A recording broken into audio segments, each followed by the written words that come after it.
Victers festival online class time ടേബിളിലേക്ക് എല്ലാവർക്കും സ്വാഗതം.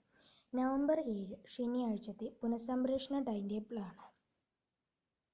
8 മണിക്ക് 5ാം ക്ലാസ്സിൻ്റെ അറബിക്, 8:30 5ാം ക്ലാസ്സിൻ്റെ സംസ്കൃതം, 9 മണിക്ക് 5ാം ക്ലാസ്സിൻ്റെ ഉറുദു, 9:30 1ാം ക്ലാസ്സിൻ്റെ അറബിക്, 10 മണിക്ക് പ്രീ പ്രൈമറി കിളിക്കൊഞ്ചൽ, 10:30 പൊതുപരിപാടി ഹലോ ഇംഗ്ലീഷ്, 11 മണിക്ക് പൊതുപരിപാടി ലിറ്റിൽ കൈറ്റ്സ് ആനിമേഷൻ 3, 11:30 6ാം ക്ലാസ്സിൻ്റെ അറബിക്, 12 മണിക്ക് 6ാം ക്ലാസ്സിൻ്റെ സംസ്കൃതം, 12:30 6ാം ക്ലാസ്സിൻ്റെ ഉറുദു, 1 മണിക്ക് 12ാം ക്ലാസ്സിൻ്റെ അറബിക്, 1:30 12ാം ക്ലാസ്സിൻ്റെ സംസ്കൃതം, 2 മണിക്ക് 12ാം ക്ലാസ്സിൻ്റെ ഗാന്ധിയൻ സ്റ്റഡീസ്, 2:30 12ാം ക്ലാസ്സിൻ്റെ ജേർണലിസം, 3 മണിക്ക് 12ാം ക്ലാസ്സിൻ്റെ ഹോം സയൻസ്, 3:30 2ാം ക്ലാസ്സിൻ്റെ അറബിക്, 4 മണിക്ക് ആരോഗ്യ കായിക വിദ്യാഭ്യാസം പ്രൈമറി, 4:30 ആരോഗ്യ കായിക വിദ്യാഭ്യാസം അപ്പർ പ്രൈമറി, 5 മണിക്ക് ആരോഗ്യ കായിക വിദ്യാഭ്യാസം ഹൈസ്കൂൾ.